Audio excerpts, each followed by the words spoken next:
Wollen wir Linke moralisch nicht immer so überlegen sein? Und dann freuen wir uns über den Tod von jemandem, dessen Meinung uns nicht passt. Warum musste Charlie Kirk sterben? Er war kein Faschist oder Menschenfeind.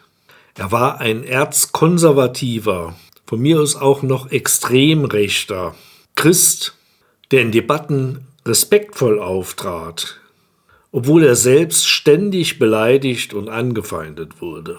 Genau das, was wir in einer Demokratie eigentlich erwarten sollten. Doch er wurde zum Untermenschen erklärt. Ein Framing, das ihn faktisch zur Zielscheibe machte. Auch nach seinem Tod hält man dieses Narrativ aufrecht, um nicht zugeben zu müssen, dass auch linke Propaganda tötet, nicht nur rechte. Die Reaktionen darauf sprechen Bände. Während Dunja Hayali wenigstens noch erkennt, dass ihr eigener Hass jetzt auf sie zurückschlägt, zeigte Reicheneck bei Mioska eine erschreckende Empathielosigkeit, als sie sagte, sie könne die Trauer um Kirk nicht nachvollziehen. Hier ist ein Klima entstanden, in dem die politische Linke direkt oder indirekt zulässt, dass Menschen glauben, konservative, rechte Stimmen seien todeswürdig. Jetzt hat erstmals jemand den Abzug gedrückt. Und viele freut das auch noch. Ich selbst, als deutscher Linker, halte mich an den amerikanischen Linken Bernie Sanders. Es gibt nämlich auch noch denkende und fühlende Linke. Thank you very much for joining me.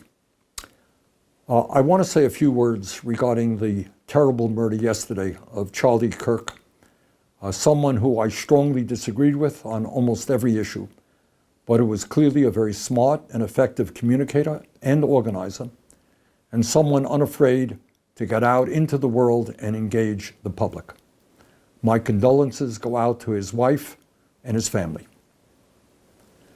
A free and democratic society, which is what America is supposed to be about, depends upon the basic premise that people can speak out, organize, and take part in public life without fear, without worrying that they might be killed, injured, or humiliated for expressing their political views.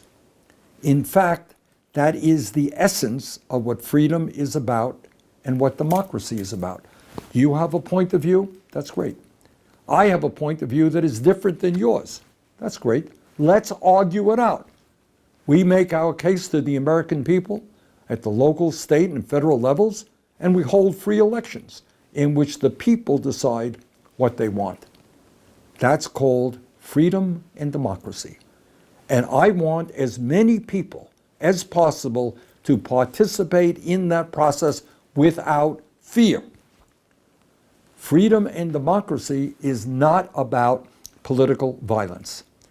It is not about assassinating public officials. It is not about trying to intimidate people who speak out on an issue. Political violence, in fact, is political cowardice. It means that you cannot convince people of the correctness of your ideas, and you have to impose them through force. Every American, no matter what one's political point of view may be, must condemn all forms of political violence and all forms of intimidation. We must welcome and respect dissenting points of view. That's what our Constitution is about. That's what our Bill of Rights is about. That, in fact, is what freedom is about.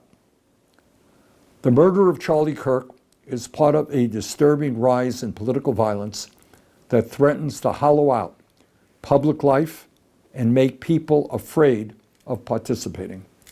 From the January 6, 2021 attack on the United States Capitol, to the attempted assassination of Donald Trump, to the attack on Paul Pelosi, to the attempted kidnapping of Michigan Governor Whitmer, to the murder of Minnesota's Speaker of the House, Melissa Hortman, and her husband, to the arson attack on Pennsylvania Governor Josh Shapiro, to the shooting of United Health Executive Brian Thompson, and the shooting several years ago of Representative Steve Scalise, this chilling rise in violence has targeted public officials across the political spectrum.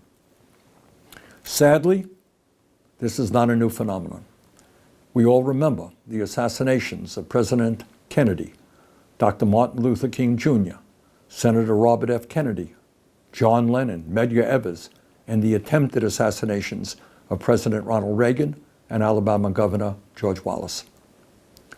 This is a difficult and contentious moment in American history.